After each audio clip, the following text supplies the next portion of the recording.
ये जो CP CP ने, हाँ, ये PV to the power gamma equal to constant, ये किसका इक्वेशन है?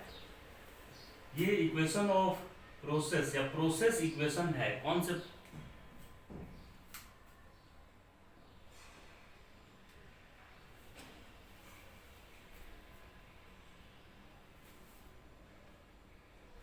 एडियाबैटिक प्रोसेस में PV to the power gamma में गामा का वैल्यू 1 से 2 के बीच ही क्यों होता है? 2 से ज्यादा क्यों नहीं हो सकता है और 1 से कम क्यों नहीं हो सकता है? आइए इसका जवाब ढूंढते हैं। तो PV to the power gamma में गामा है क्या? सीपी बाई सीवी है। Molar specific heat capacity at constant pressure और molar specific heat capacity at constant volume का रेशियो है ये गामा, राइट। अब Cp को आप लिख सकते हैं R प्लस सीवी, क्योंकि Cp माइनस सीवी होता है R, मेयर्स फार्मूला बोलते हैं इसको। Cp minus CV equal to R है, तो मैं Cp को रिप्लेस कर सकता हूं R प्लस सीवी से। तो Cp को मैं लिख दिया R प्लस सीवी। क्लियर हो गया? अब दोनों को 1 बाई 1 डिवाइड कर ले क्या, तो R upon CV plus CV upon CV, CV ने सीवी को मार दिया, ये जब डिवाइड होगा तो 1 आ जाएगा, और R में CV डिवाइड हो गया, R divide by CV। Clear? अब नेक्स्ट स्टेप, R को R लिखा, 1 को 1 लिखा, लेकिन CV को मैं लिख दिया FR बाई 2। कैसे लिख दिया CV को FR बाई 2? देखिए, ये FRDT बाई 2 क्या चीज है? देखिएगा, एक मोल के लिए, 1 मोल के लिए F डिग्री ऑफ फ्रीडम के लिए इतना एनर्जी होता है, काइनेटिक एनर्जी, या आइडियल गैस है तो उसका इंटरनल एनर्जी। ये हाफ केटी क्या होता है सर? हाफ केटी एक है पर मॉलिक्यूल पर डिग्री ऑफ फ्रीडम का काइनेटिक एनर्जी है, मतलब एक मॉलिक्यूल का 1 डिग्री ऑफ फ्रीडम के लिए, ठीक है। तो एक मॉलिक्यूल नहीं चाहिए हमको, एवोगाड्रो नंबर इतना मॉलिक्यूल चाहिए, क्योंकि एक मोल में एवोगाड्रो नंबर इतना मॉलिक्यूल होते हैं। तो इसको एवोगाड्रो नंबर से मल्टीप्लाई कर देंगे तो ये दोनों मिलकर R हो जाएगा, तो हाफ N0 और K मिलकर हाफ RT। ये क्या हो गया? एक मोल यानी एवोगाड्रो नंबर इतना मॉलिक्यूल्स की काइनेटिक एनर्जी या इंटरनल एनर्जी हाफ RT हो गया एक मोल का पर डिग्री ऑफ फ्रीडम। अगर डिग्री ऑफ फ्रीडम F है तो क्या इसमें F से भी मल्टीप्लाई कर देंगे, तो FR change in temperature by 2 हो गया, और नंबर ऑफ मोल एक मोल के लिए निकला, हमको N मोल के लिए चाहिए तो N से भी मल्टीप्लाई कर दिया जाएगा, तो NFR change in temperature by 2, NFR change in temperature by 2, ये लिखना है। ठीक है गुरुजी, समझ गए हम कि ये इंटरनल एनर्जी में चेंज ऐसा होता है।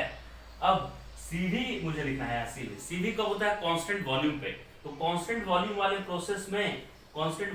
प्रोसेस में सर वर्क डन होता ही नहीं है, तो जो भी हीट देंगे वही चेंज इन इंटरनल एनर्जी हो जाएगा, क्योंकि वर्क डन क्या होगा? 0।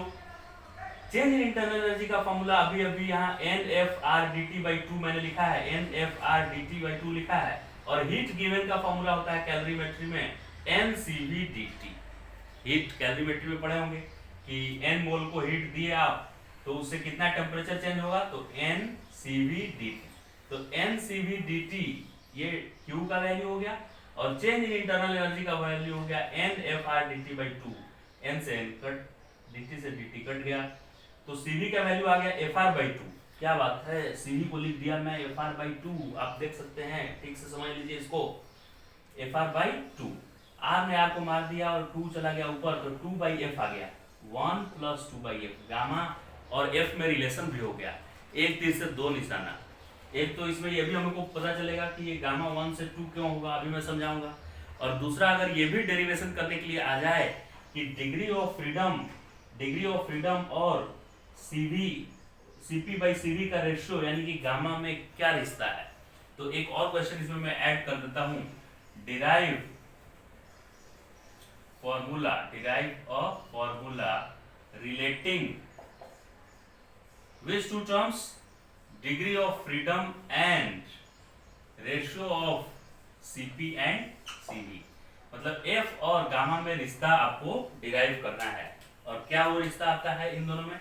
तो ये रिश्ता आया है gamma equal to 2 by F plus 1, ये फॉर्मूला आता है। तो इसका डेरिवेशन भी इसी में हो गया। अब हम लोग मेन मुद्दे पे आ जाते हैं कि ये गामा का वैल्यू 1 से 2 के बीच ही क्यों है गामा का वैल्यू। तो आप देख सकते हैं गामा मेरा आया है 2/f+1, यानी 2/f+1 ये आया है, समझ गए। अब f डिग्री ऑफ फ्रीडम एक मोनो एटॉमिक भी है ना, हीलियम नियॉन आर्गन एक एक एटम वाला, उसका भी 3 होता है, क्योंकि वो x में भी दौड़ सकता है, y में भी और z में भी मूव कर सकता है। तो ये डिग्री ऑफ फ्रीडम 3 से कम तो किसी का नहीं होगा। अगर मूव कर रहा है कोई भी x में जा सकता है, y में, z में।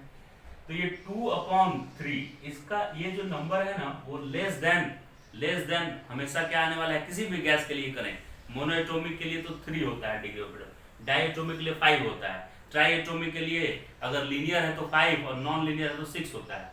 तो ये बढ़ता ही जा रहा है, डिनोमिनेटर बढ़ेगा तो ये ओवरऑल वैल्यू कम होता चलेगा, राइट। ये 2 कभी होगा नहीं, 3 से तो चालू ही हो रहा है गैस के लिए, 3 से तो चालू ही हो रहा है, तो इसका वैल्यू लेस देन 1 है। क्या है? Less than 1। तो 1 में कुछ तो ऐड हो रहा है ना, 0.0001 कुछ भी ऐड हो रहा है, यानी कि गामा का वैल्यू 1 से तो ज्यादा आएगा, क्योंकि 1 में कुछ तो ऐड हुआ, तो 1 से ज्यादा आएगा गामा का वैल्यू। लेकिन ये वैल्यू कभी 1 होगा ही नहीं। ये 1 कब होगा? जब नीचे 2 हो जाता है, 2/2 1 हो जाता है और ये 1 1 2 हो जाता है, लेकिन नीचे 2 हो ही नहीं रहा है, तो इसलिए ये एग्जैक्टली 2 तो कभी होगा नहीं, 2 कभी होगा नहीं। 2 से ज्यादा कब होगा? जब न्यूमरेटर ज्यादा होता है और डिनोमिनेटर कम होता है, लेकिन न्यूमरेटर तो फिक्स है 2 और डिनोमिनेटर हमेशा 2 से ज्यादा होना है, 3 5 6 होना है, तो यानी इसका वैल्यू कभी भी ग्रेटर देन 1 आएगा नहीं। तो कभी भी ग्रेटर देन 1 नहीं आएगा, तो इसका ओवरऑल वैल्यू 1 में कभी 1 से ज्यादा ऐड ही नहीं होगा, यानी कि कभी 2 एक्सीड करेगा ही नहीं, तो इसका वैल्यू 2 से हमेशा कम रहेगा। तो आप समझ गए कि गामा का वैल्यू 1 से 2 के बीच ही क्यों होता है।